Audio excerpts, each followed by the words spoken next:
Praise the Lord. Praise the Lord. Praise the Lord. Praise the Lord. Hallelujah. Hallelujah. இயேசுவுக்கே புகழ். இயேசுவுக்கே புகழ். இயேசுவுக்கே மகிமை. இயேசுவுக்கே மகிமை. இயேசுவுக்கே நன்றி. இயேசுவுக்கே நன்றி. மரியே வாழ்க. மரியே வாழ்க. இயேசு கிறிஸ்துவில் பிரியமானவர்களே, இன்றைக்கு கடவுள் இரக்கமும் ஞானமும் உள்ளவர் என்ற தலைப்பிலே சிந்திக்க அழைக்கிறோம். சிறப்பாக இதை தியானிக்க விதத்தில் யோனா புத்தகம் 4வது அதிகாரம் 1-11 முடிய உள்ள இறைவார்த்தையை நாம் சிறப்பாக தியானிக்க இருக்கிறோம். யோனாவின் சினமும் கடவுளின் இரக்கமும். யோனாவுக்கோ இது சிறிதும் பிடிக்கவில்லை. அவர் கடுஞ்சினமுற்று ஆண்டவரிடம் முறையிட்டார். ஆண்டவரே, நான் என் நாட்டில் இருக்கும்போதே இதைத்தானே சொன்னேன். இதை முன்னிட்டே நான் தர்சீசுக்கு ஓடிப்போக முயன்றேன். நீர் கனிவு மிக்கவர், இரக்கம் உள்ளவர், மிகுந்த பொறுமையும் அளவிலா அன்பும் உள்ள கடவுள் என்பது எனக்கு தெரியும். நீர் அழிக்க நினைப்பீர், பிறகு உம் மனதை மாற்றிக்கொள்வீர் என்பதும் எனக்கு அப்போதே தெரியும். ஆகையால் ஆண்டவரே, என் உயிரை எடுத்துக்கொள்ளும். வாழ்வதை விட சாவதே எனக்கு நல்லது என்று வேண்டிக் கொண்டார். அதற்கு ஆண்டவர், நீ இவ்வாறு சினங்கொள்வது முறையா என்று கேட்டார். யோனாவோ நகரை விட்டு வெளியேறினார். நகருக்கு கிழக்கே போய் உட்கார்ந்து கொண்டார். பிறகு அவர் தமக்கு ஒரு பந்தலை அங்கே அமைத்து கொண்டு நகருக்கு நிகழப்போவதை பார்ப்பதற்காக அப்பந்தலின் நிழலில் அமர்ந்திருந்தார். கடவுளாகிய ஆண்டவரது ஏற்பாட்டின்படி ஓர் ஆமணக்கு செடி அங்கே முளைத்தது. அது வளர்ந்து யோனாவின் தலைக்கு நிழல் தந்தது. அவரது மனச்சோர்வை நீக்கியது. அந்த ஆமணக்கு செடியை கண்டு யோனா மிகவும் மகிழ்ச்சியடைந்தார். ஆனால் ஆண்டவரது கட்டளைப்படி மறுநாள் பொழுது விடியும் நேரத்தில் ஒரு புழு வந்து அந்த ஆமணக்கு செடியை அரிக்கவே செடி உலர்ந்து போயிற்று. கதிரவன் எழுந்தபின் கடவுளின் கட்டளைப்படி கிழக்கிலிருந்து அனல் காற்று வீசிற்று. கடும் வெயில் யோனாவின் தலையை தாக்கவே அவருக்கு மயக்கம் உண்டாயிற்று. வாழ்வதை விட சாவதே எனக்கு நல்லது என்று அவர் சொல்லி தமக்கு சாவு வர வேண்டும் என்று வேண்டிக் கொண்டார். அப்பொழுது கடவுள் யோனாவை நோக்கி, அந்த ஆமணக்கு செடியை குறித்து நீ இவ்வாறு சினங்கொள்வது முறையா என்று கேட்டார். அதற்கு யோனா, ஆம், முறைதான். செத்துப்போகும் அளவுக்கு நான் சினங்கொள்வது முறையே என்று சொன்னார். ஆண்டவர் அவரை நோக்கி, அந்த செடி ஓர் இரவில் முளைத்தெழுந்து மறு இரவில் முற்றும் அழிந்தது. நீ அதற்காக உழைக்கவும் இல்லை, அதை வளர்க்கவும் இல்லை. அதற்கு இவ்வளவு இரக்கம் காட்டுகிறாயே. இந்த நினிவே மாநகரில் 120,000க்கு மேற்பட்ட மக்கள் இருக்கிறார்கள். வழக்கை எது இடக்கை எது என்று கூட சொல்ல தெரியாத இத்தனை மக்களும் அவர்களோடு எண்ணிறந்த கால்நடைகளும் உள்ள இந்த மாநகருக்கு நான் இரக்கம் காட்டாமல் இருப்பேனா என்றார். Praise the Lord. Praise the Lord. Praise the Lord. Praise the Lord. Praise the Lord. Praise the Lord. ஆண்டவர் என்ன சொல்றாரு யோனா கிட்ட? நீ நினிவே நகருக்கு போய் என்ன செய்? இறைவாக்கு உரை. நீ சாக்கு உடை உடுத்தி சாம்பல் பூசி மனம் திருந்தவில்லை என்றால் என்னது? கடவுளின் தண்டனை உன் மீது வரும், நீ அழிந்து போவாய் என்று சொல்றார். ஆனால் இவர் ஆண்டவர் சொல்றதை கேட்டுட்டு, சரிங்க ஆண்டவரே, உடனே நான் போய் சொல்றேன்ட்டு போனாரா? இல்லை, அவர்கிட்டேருந்து தப்பிச்சு போயிடலாம் அப்படின்னா என்ன அர்த்தம்? ஆண்டவர் ஒரு நகரில் உள்ள மக்கள்லாம் மனம் திரும்பி சரி நல்லபடியாக மாறணுன்ற நோக்கத்தோட ஒரு இறைவாக்கினரை அனுப்புகிறார். இறைவாக்கினருக்கு உரிய பண்பு என்ன? போய் கடவுளுடைய வார்த்தையை அங்கே சொல்லணும். இவர் என்ன செய்கிறாரு? சொல்ல முடியாதுன்னு சொல்லிட்டு வேற ஒரு இடத்துக்கு தப்பிச்சு ஓடுறார். அப்போ அவருடைய எண்ணம் என்னவா இருக்கு? நினிவே நகர் மக்கள் என்ன செய்யணும்?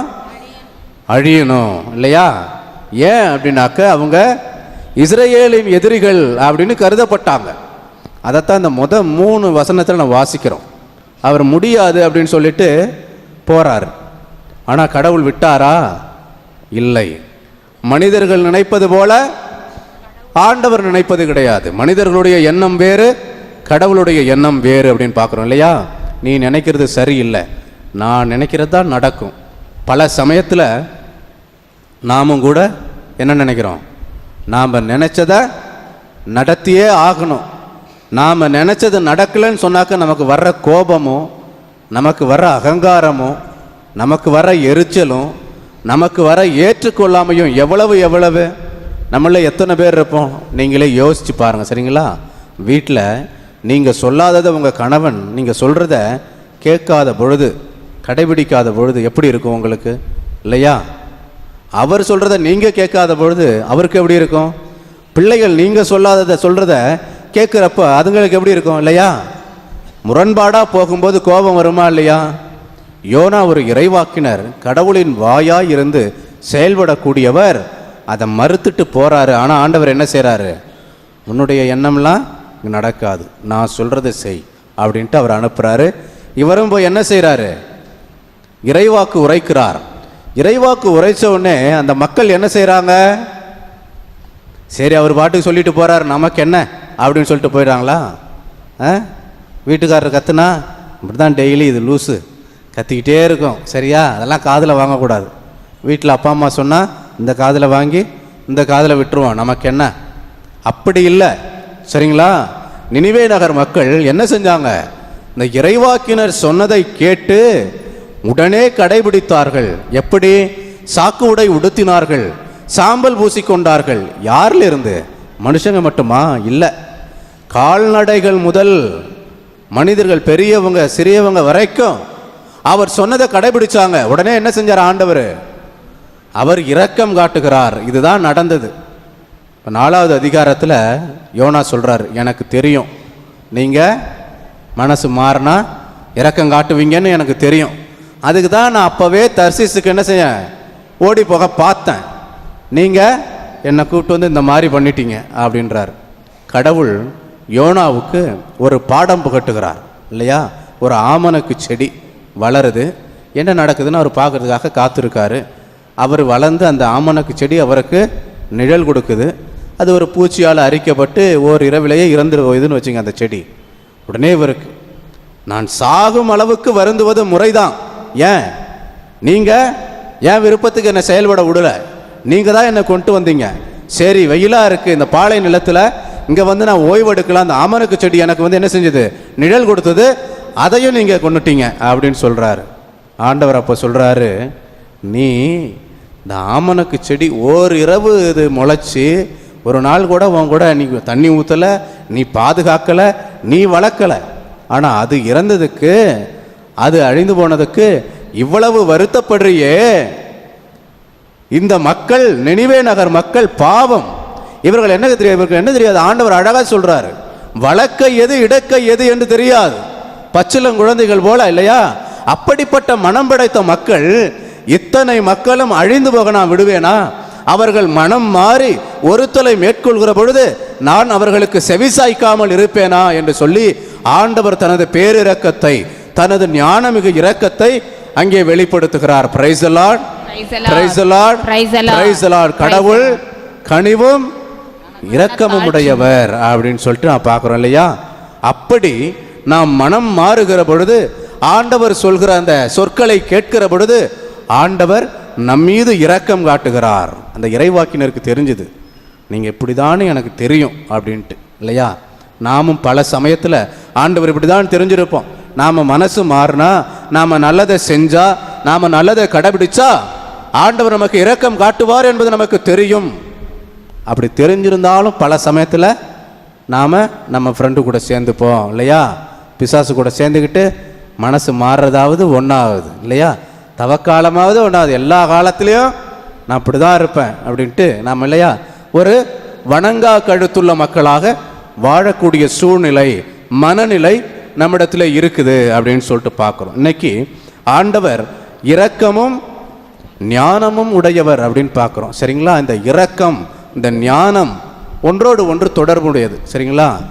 இரக்கம் இல்லாத ஞானமும் ஞானம் இல்லாத இரக்கமும் ஒன்றுக்கும் உதவாது. சரிங்களா? ரெண்டுமே ஒன்றோடு ஒன்று பின்னி பிணைந்தவை அப்படின்னு பார்க்குறோம். கடவுளை நம்ம விவிலியத்தில் என்ன சொல்கிறோம்?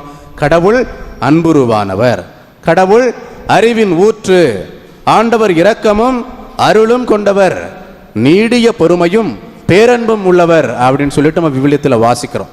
அதெல்லாம் உண்மைதானா? சரிங்களா? நம்முடைய வாழ்க்கையில் நாம் அதெல்லாம் அனுபவிச்சிருக்கிறோமா அப்படின்னு சொல்லிட்டு நீங்கள் சிந்திச்சு பார்க்க உங்களை நான் அழைக்கிறேன்.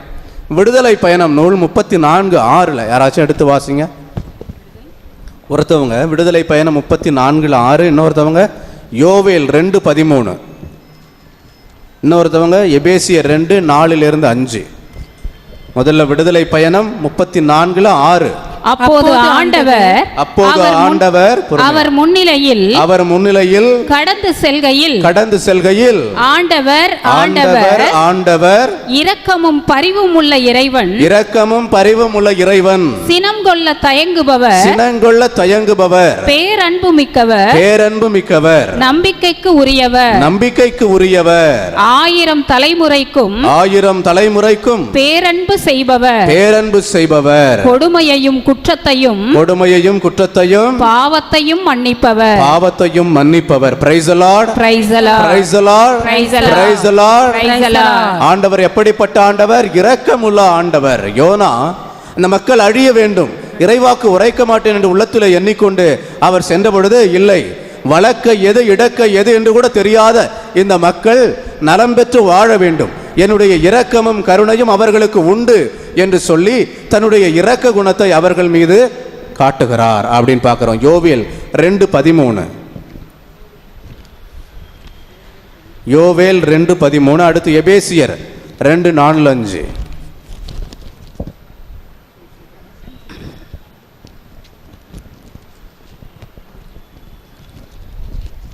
அவர் அருள் நிறைந்தவர். சரிங்களா? பொறுமையா தேடுங்க. அவர் அருள் நிறைந்தவர், இரக்கம் மிக்கவர், நீடிய பொறுமை உள்ளவர், பேரன்பு மிக்கவர், செய்ய கருதிய தீங்கை குறித்து மனம் மாறுகின்றவர். Praise the Lord. Praise the Lord. Praise the Lord. நம்மள யாரு கெட்டது செய்ய விரும்பி மனம் மாறினவங்களும் இருக்கோமா? சரிங்களா? பல சமயத்தில் இந்த மனித மனம் என்ன செய்கிறது? தன்னை இழிவுபடுத்தியவனை, தன்னை பழிவாங்கியவனை, தன்னை அவமானப்படுத்தியவனை பழிவாங்கியே தீரணும் அப்படின்ற ஒரு மனநிலை. அப்படி அவனை பழிவாங்கலை, நம்மளை அவமானப்படுத்தினவனை அவமானப்படுத்தலை, அவனை 4 பேருக்கு முன்னாடி அசிங்கப்படுத்தலை அப்படின்னு சொன்னாக்க இந்த மனசு படுற பாடு இருக்குமே இல்லையா? அது எப்படி என்ன செஞ்சான், அது எப்படி என்ன அவமானப்படுத்தினா, அது எப்படி என்ன மட்டும் அவனுக்கு பேசணும்னு தோணுச்சு அப்படின்ற ஒரு அகங்காரம். பாவங்களுக்கெல்லாம் தலையான பாவமா இந்த அகங்காரம் இருக்கு இல்லையா?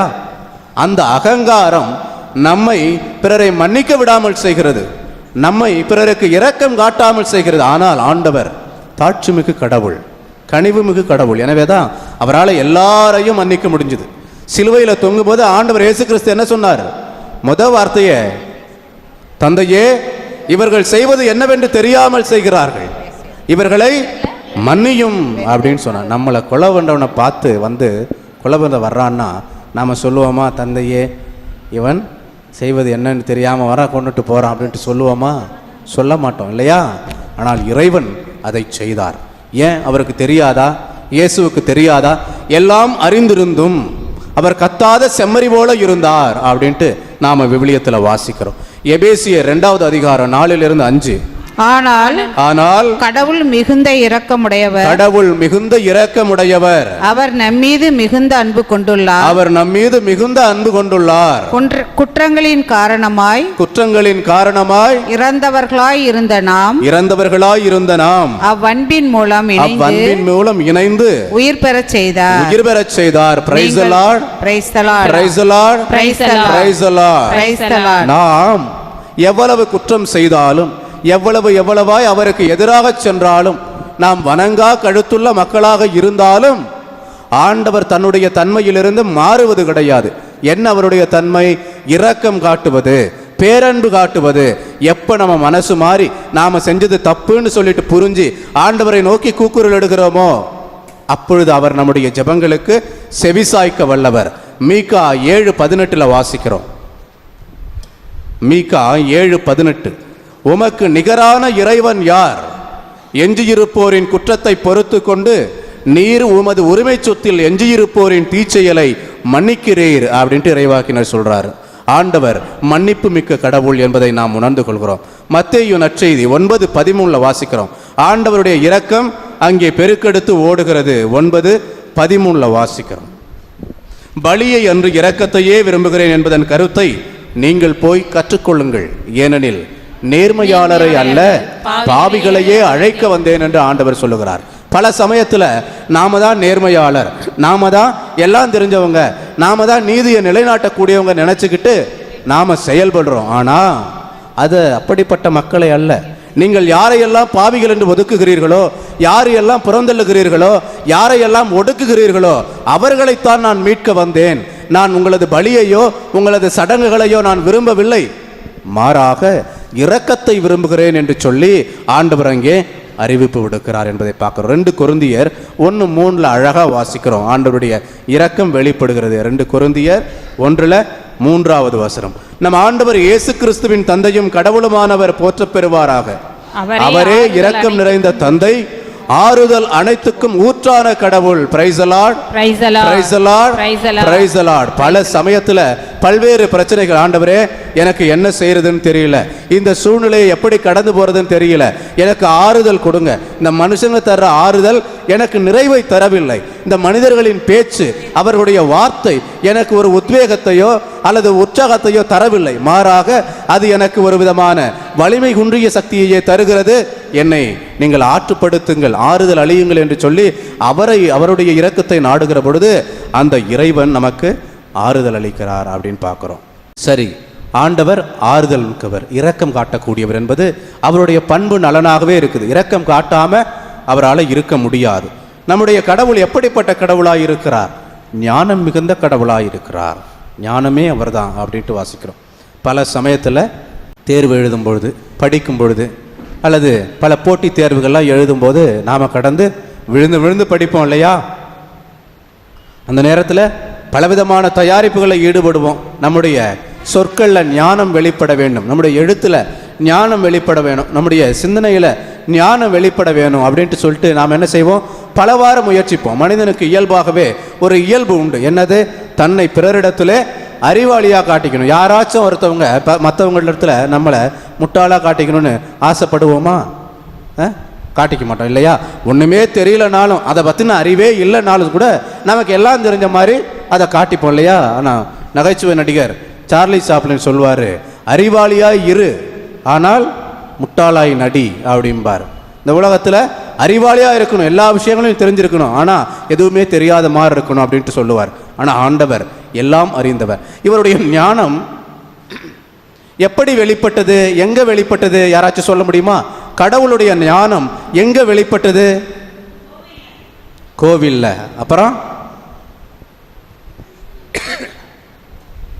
வேற இடத்துல? எதுல? கானாவூர் திருமணத்தில். அப்புறம் படைப்பிலேயே அவருடைய ஞானம் தொடக்கத்திலிருந்து கடைசி வரைக்கும். சரிங்களா? கானாவூர் திருமணத்தில் மட்டும் இல்லை, கோயிலில் மட்டும் இல்லை, சரிங்களா? படைப்பின் தொடக்கத்திலேயே அவருடைய ஞானம் வெளிப்பட்டது அப்படின்னு பார்க்குறோம் இல்லைங்களா?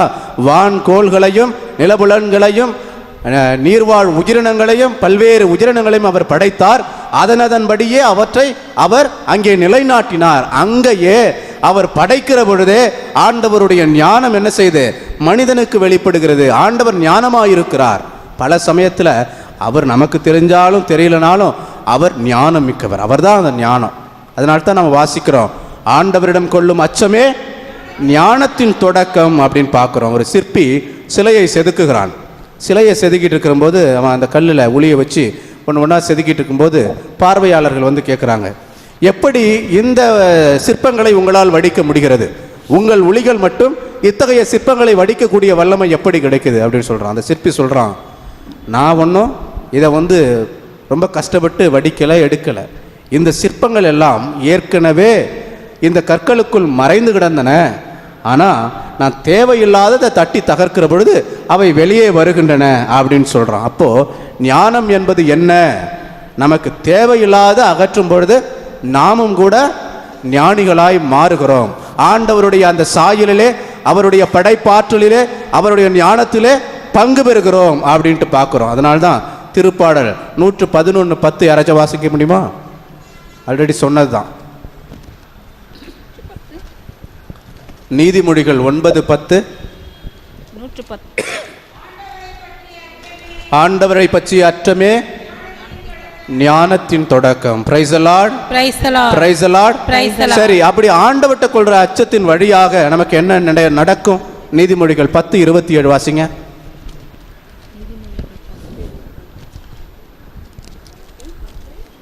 நீதிமொழிகள் ஆண்டவரிடம் கொள்ளும் அச்சம், ஆண்டவரிடம் கொள்ளும் அச்சம் ஆயுளை நீடிக்க செய்யும், ஆயுளை நீடிக்க செய்யும். பொல்லாரின் ஆயுட்காலம், பொல்லாரின் ஆயுட்காலம் குறுகிவிடும், குறுகிவிடும். Praise the Lord, praise the Lord, praise the Lord, praise the Lord, praise the Lord. அப்போ ஞானம் என்பது என்ன? ஆண்டவரிடம் கொள்ளும் அச்சம்.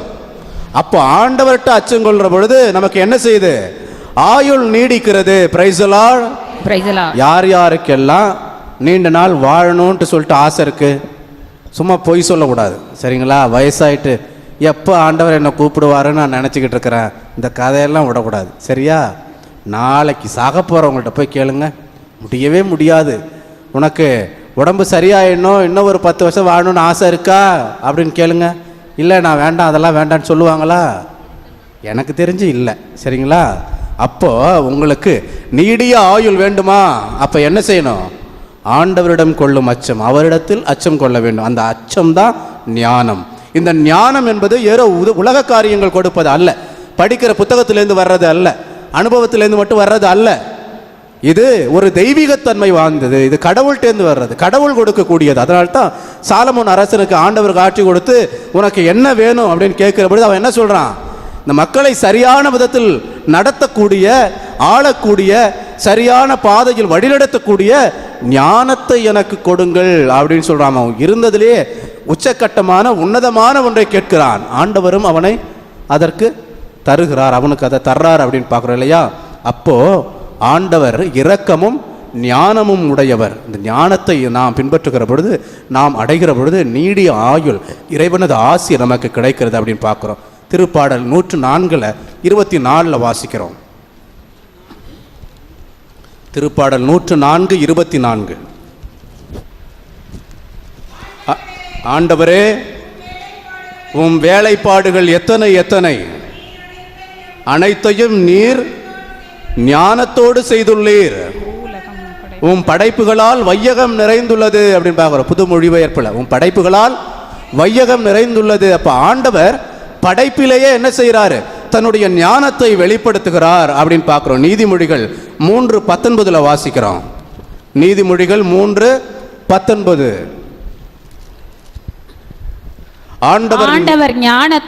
ஆண்டவர் ஞானத்தால் பூ உலகிற்கு அடித்தளமிட்டார், பூ உலகிற்கு அடித்தளமிட்டார், விவேகத்தால் வானங்களை நிலைபெறச் செய்தார், விவேகத்தால் வானங்களை நிலைபெறச் செய்தார். Praise the Lord, praise the Lord, praise the Lord, praise the Lord, praise the Lord. தானியேல் 2:20 வாசிக்கிறோம். தானியேல் 2:20 அவர் கூறியது, கடவுளின் திருப்பெயர் என்றென்றும் வாழ்த்தப்படுவதாக, ஏனெனில் ஞானமும் வல்லமையும் அவருக்கே உரியன. Praise the Lord, praise the Lord, praise the Lord, praise the Lord, praise the Lord. அப்போ ஆண்டவர் எப்படிப்பட்டவர்? இரக்கமும் ஞானமும் உடையவர். இந்த இரக்கமும் ஞானமும் ஒன்றை ஒன்று பின்னி பிணைந்தவை. இரக்கமில்லாத ஞானமும் ஞானமற்ற இரக்கமும் ஒரு சேர இருக்க முடியாது என்பதற்கு இந்த விவிலியத்திலே பல்வேறு எடுத்துக்காட்டுகளை பார்த்தோம். அப்போ ஆண்டவர் நம் மீது இரக்கமாக இருக்கிறார். இந்த தவக்காலத்தில் இரக்கத்தின் ஜெபக்கூட்டம் அப்படின்ட்டு இந்த தவக்காலத்தில் நாம் ஜெபக்கூட்டம் வச்சு ஜெபிக்கிறோம். ஆண்டவருடைய இரக்கத்தை நாம் பெறுவதற்கு முனைய வேண்டும். ஆண்டவர் இறங்குவதற்கு காத்து கொண்டிருக்கிறார், நம்மை மன்னிக்க காத்து கொண்டிருக்கிறார், நம்முடைய பாவங்களை மன்னிக்க காத்து கொண்டிருக்கிறார். ஆனால் அவர் எதிர்பார்ப்பது எல்லாம் நம்முடைய மனம் மாற்றம். நாம் முன்னாடி வரணும், நாம் அதுக்கு மனசு வந்து ஆண்டவரே என்னை மன்னிச்சிருங்கன்னு சொல்லி கேட்கணும், மனதார அவர் அண்டி தேடி வரணும் இல்லைங்களா? அப்படிப்பட்ட விதத்தில் ஆண்டவரை அண்டி வருவோம், அவரிடத்தில் அச்சம் கொள்ளுவோம். அதுதான் அந்த வாழ்க்கையில் ஞானம், அவர் தான் அந்த ஞானம், சரிங்களா?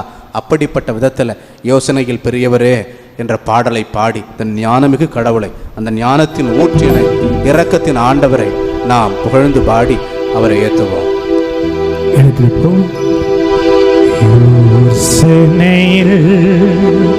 பெரியவரே ஆராதனை கைகள் தட்டி எல்லாரும்.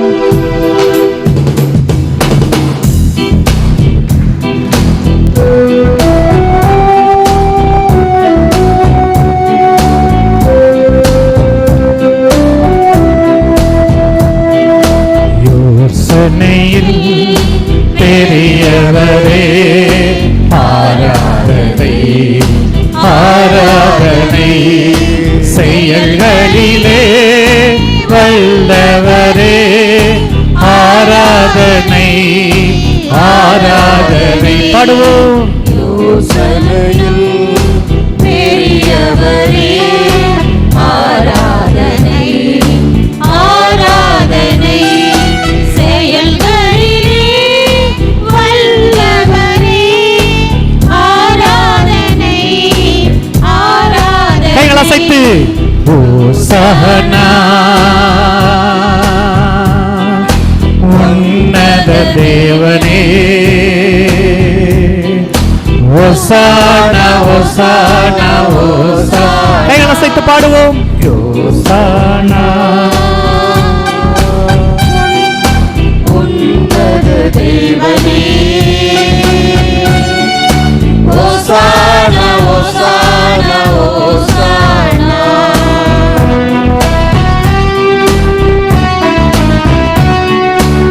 திருப்பாடல் 104:24. ஆண்டவர் உம் வேலைப்பாடுகள் எத்தனை எத்தனை, அனைத்தையும் நீர் ஞானத்தோடு செய்து முடிக்கிறீர். கண்மணி போல் காப்பவரே ஆராதனை ஆராதனை, கழுகு போல சுமப்பவரே ஆராதனை ஆராதனை, காப்பவரே ஆராதனை ஆராதனை, கழுகு போல சுமப்பவரே ஆராதனை ஆராதனை. ரெண்டு கைகள் அசைத்து ஓசானா உன்னத தேவனே, ஓசானா ஓசானா ஓசானா. ஓசானா பாடுவோம். ஓசானா உன்னத தேவனே, ஓசானா ஓசானா ஓசானா. சிலுவையினால் மீட்டவரே ஆராதனை ஆராதனை, சிறகுகளால் மூடுபவரே ஆராதனை ஆராதனை, சிலுவையினால் மீட்டவரே ஆராதனை ஆராதனை, சிறகுகளால் மூடுபவரே ஆராதனை ஆராதனை. கைகள் அசைத்து ஓசானா உன்னத தேவனே, ஓசானா ஓசானா ஓசானா ஓசானா. உன்னத தேவனே, ஓசானா ஓசானா ஓசானா. வழி நடத்தும் விண்மீனே ஆராதனை ஆராதனை, ஒளி வீசும் விடிவெள்ளியே ஆராதனை ஆராதனை, வழி நடத்தும் விண்மீனே ஆராதனை ஆராதனை, ஒளி வீசும் விடிவெள்ளியே ஆராதனை ஆராதனை. கைகள் அசைத்து ஓசானா உன்னத தேவனே, ஓசானா ஓசானா ஓசானா ஓசானா உன்னத தேவனே ஓசானா ஓசானா கைகளை அசைத்து ஓசன்னா ஓசானா உன்னத தேவனே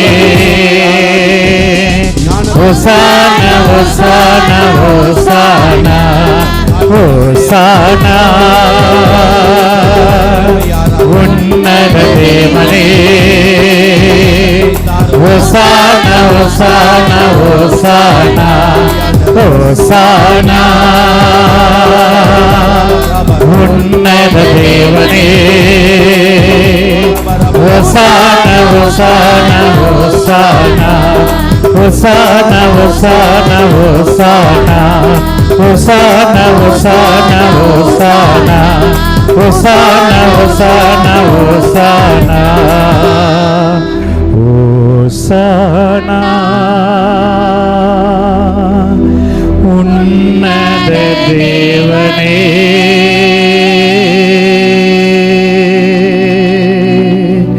ஓசானா ஓசானா ஓசானா கைகள் அசைத்து எல்லாரும் சொல்லுங்க ஓசானா சொல்லுங்க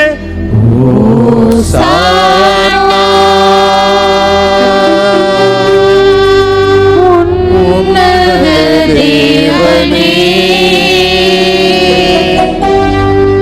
ஓசானா ஓசானா ஓசானா அன்பான ஆண்டவரே, இதோ எங்கள் முழுவதையும் நாங்கள் உம்மிடத்திலே சமர்ப்பிக்கிறோம். ஆண்டவரே, இந்த தவ காலத்திலே நாங்கள் உமது பேரிரக்கத்தை பெற்றுக்கொள்ளவும், மனமாற்றம் அடைந்து எங்கள் பாவங்களிலிருந்து விலகி நாங்கள் உமது தூய்மையான பாதையை தேர்ந்தெடுத்து உம்மை பின்பற்றவும் எங்களுக்கு அருள் புரிந்தருள்வீராக. ஆண்டவரே, எண்ணற்ற தீமைகளாலும் தீய எண்ணங்களினாலும் தீய செயல்பாடுகளினாலும் பாவியாக இருக்கிற எங்களை நீங்கள் மன்னித்தருளும். இதோ தீயோனின் அச்சுறுத்தல்களுக்கும் அவனுடைய வழிகாட்டுதலுக்கும் நாங்கள் வழிநடந்து கொண்டிருக்கிறோம். ஆண்டவரே, எங்கள் மனநிலையை மாற்றி அருளும். ஆண்டவரே, தூய்மையான உள்ளத்தை, உறுதி தரும் ஆவியை, புதுப்பிக்கும் ஆவியை எங்களுள்ளே நீர்தாமே புதுப்பித்தருளும், படைத்தருளும். ஆண்டவரே, இதோ எங்களுடைய பாவங்களை கழுவி ஈசோப்பினால் கழுவி நாங்கள் உறைவனையிலும் வெண்மையாவோமாக. இறைவா, உம்முடைய அருட்கரத்தால் எம்மை தொட்டு உமது இரக்கத்தின் பேரிரக்கத்தை நாங்கள் அடைந்து கொள்வோமாக. ஞானம் மிகு கடவுளே, ஞானத்தின் ஊற்றே, உம்மிடம் நாங்கள் அச்சம் கொள்வோமாக. உம்மிடம் கொள்ளும் அச்சமே ஞானத்தின் தொடக்கம் என்பதை உணர்ந்து கொண்டு அந்த ஞானத்தை நாங்கள் பற்றி கொண்டு நீடிய ஆயுளால் உம்மை என்னாலும் போற்றி புகழக்கூடிய மக்களாக, உமக்கு சான்று பகரக்கூடிய மக்களாக, உம்மை எங்களுடைய வாழ்வாலும் சொல்லாலும் செயலாலும் பறைசாற்றக்கூடிய மக்களாக மாற வேண்டிய வரத்தினையும் மனநிலையையும் இந்த தவக்காலத்திலே நாங்கள் பெற்றுக்கொள்ள அருள் புரிவீராக. ஆமேன், ஆமேன்.